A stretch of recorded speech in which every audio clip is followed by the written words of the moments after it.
Hi there. Today I'm chatting to Atanas, who is the Vice President of the Victoria Law Student Society. Hey, great to have you here today, Atanas. Hi, Stephen. Thanks for having me. It's a pleasure to be here. Yeah, good to chat. How are you doing down in Welly? Yeah, not too bad. It's been pretty cold the last couple of days. We thought spring was on its way, but it looks like it's been a bit of a delayed winter. So hopefully it kind of turns around quickly. Wellington can do that, can't you? It can lull you into Yep. thinking, oh, it's here, and then literally a couple of hours later. Yep. And then the wind hits, and you're back to the middle of winter. Exactly. Oh, well, good to talk to you. Gosh, look, hasn't the world changed since, who'd have thought this time last year or even the beginning of the year we'd be where we're at? Wow. I know. It's just crazy thinking back. But also, at what's kind of happened throughout the year and how fast it's actually gone. I mean, March just feels like a couple of weeks ago, let alone 6 months. I know, it does, doesn't it? So look, good to have you here in this our sort of well-being series and looking at the future of law. The legal profession itself, hasn't it, over the last several years, I think, has been really starting to morph and change and go through some sort of quite big, how are we going to be in the future? And then, of course, throw COVID on top of that and a whole lot of other sort of situations. And what are your thoughts from your perspective and also perhaps, the law society and the students that you're seeing? What are your thoughts about what might be occurring in the next couple of years? So I guess something that I guess is a trend, over the last couple of years, and I think it's actually happened quite fast because of COVID, is this digitization of law and legal services. I think, the use of technology is already a really big part of the legal profession. We send contracts by email, we do digital signatures, that kind of smaller stuff. But I think probably in the next couple years, what we'll see is an exponential increase in the amount that technology is used. And I think, it has been fast-tracked through COVID. But even if you look at courts and how they're operating with more remote participation by defendants and counsel, I think that technology is just going to increase massively. And I think there'll be a lot more interviewing clients through video conferencing, meeting clients through video conferencing, witness examination. So yeah, I think that's a really big change that's going to happen to the legal profession. Yeah, you're right. And it was coming, wasn't it? But as you mentioned, I think COVID brought it on really quickly. Yep. And I think one of the things we noticed is maybe how underprepared or, where our capabilities actually lie. We always had to fast track all that capability building and making sure that everyone had the right technology and just the skills necessary to operate that technology and engage with it. Look, absolutely.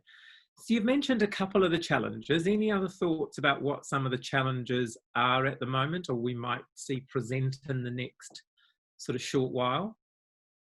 So I think going off those points, possibly we might see kind of the access to legal services, and I think the law in general, for people who are really struggling to access it, I think those challenges might increase. So in particular, people who might not have the digital literacy required to participate or who don't have access to the technology required for them to participate. And I mean, ultimately, I think this just impacts on people's rights to access to justice and just law generally. So, being able to engage with technology and having those means is, you need a certain amount of economic power to do that. And I think what we'll probably see is if the law is heading in that direction is, a bigger gap in who can access the law and who isn't able to access the law. So, possibly we'll need, I think, something there to help bridge that gap. Yeah, no, that's a good point, actually. That is a good point. We sometimes just make the assumption, don't we, that people have ready access to technology and can navigate their way around that. But, there's large portions that don't and can't. And I do think it's almost coming from a legal and academic point of view, we do have that privileged position, I guess, that we can access those technologies and we are used to using them. So for us, it might not be that big of a jump, but there's people who have, never encountered those types of services and, are going to be forced to use them who just have no experience at all. So, I think it's probably coming to that perspective from where we're sitting, maybe in that more privileged perspective and realizing that other people don't have the same kind of background and access to the education required, and those types of things. Good point. And equally then, what do you see as perhaps some of the opportunities that might present?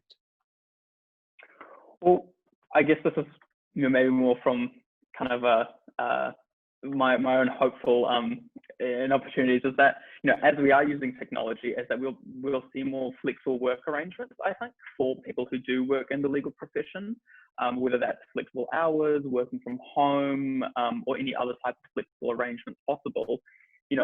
We have this image that the legal profession in particular is quite, there's an inability, I guess, to work flexibly, and there's a lot of demands on high productivity, long hours, staying at the office, which actually, is quite bad for both mental health, also that work-life balance that I think a lot of people now entering into the profession really do want from their careers. Yeah. So possibly something that we will see with technology and, digital services is a shift into better work-life balance practices and flexible working arrangements for people. Yeah, good point. Very true. Artemis, if you were giving some advice to a couple of groups, one is perhaps, the first year or second year students, people sort of coming into law, what advice or thoughts would you give them from your experience? And then at the other end, practitioners who have been in law or practicing in law for sort of several years, what advice would you give them in so much as what's happening and new people coming into law? I guess maybe don't be too worried about learning. I guess this maybe for the first year's kind of thing. First is, don't be so focused on learning the content as it stands. I think if anything, we've learned how much the world changes, instantly. And it's more about learning the skills behind learning the content that's really what matters going into the legal profession. And it's all about, I guess, making those kind of connections and learning how to work with people. That's actually what I think law is about, not necessarily how many laws you remember, what cases you remember and what precedent you remember. It's actually about how you can relate to people and how you can use the skills you've gained to help other people. So, maybe less of a focus on learning the letter of the law, which is important, but it's more about learning how you can actually help other people and how you can transfer what you've helped to people who don't have those skills.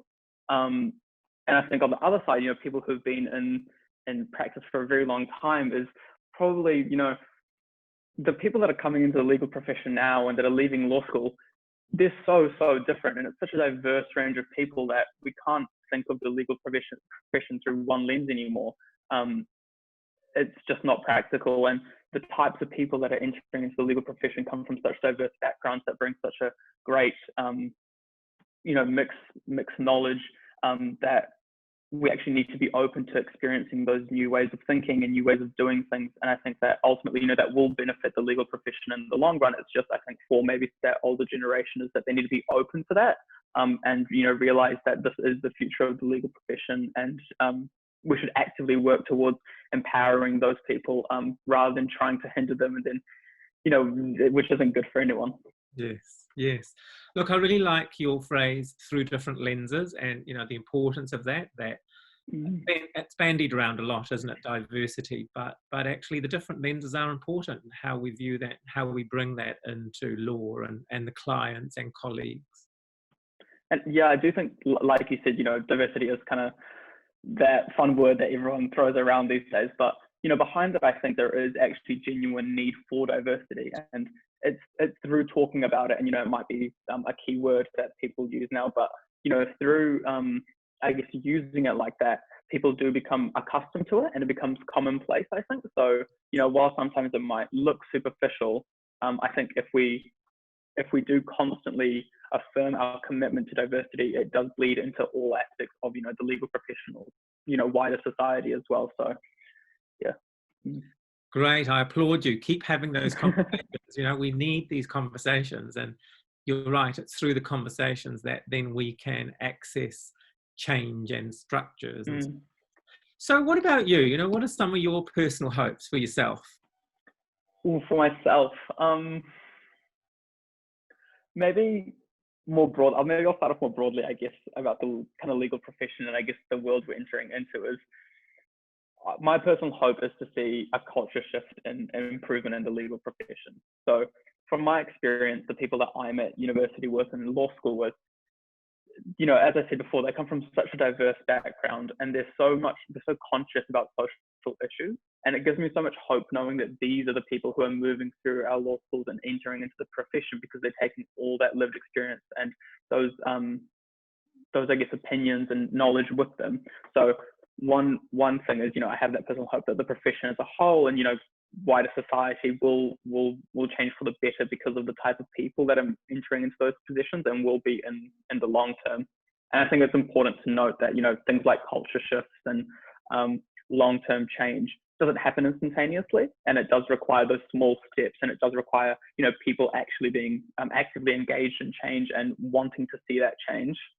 So that's, I guess, kind of more broadly for me in particular. I think I just have my hope is that I'll have a career where I'm happy, healthy, and that I can have that great work-life balance.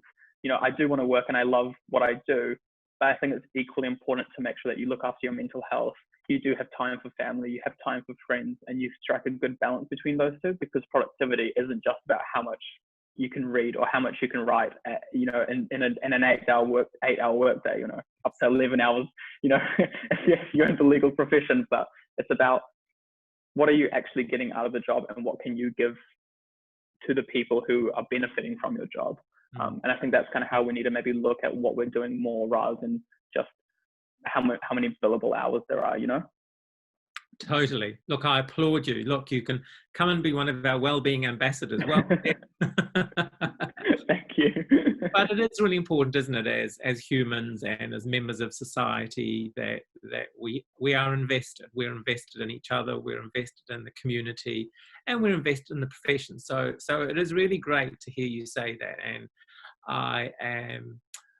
I'm enthused, and I feel hopeful that people like yourself and other people I've met who are coming through the profession really are holding on to those paradigms that you're talking about. Mm-hmm. So, hey, thank you for your time. It's been great. I've really enjoyed it. No, thank you very much. Thank you for the invite. This has been great to talk about. So, yeah, good. So that's us signing off. Thanks for your time, and we'll be in contact.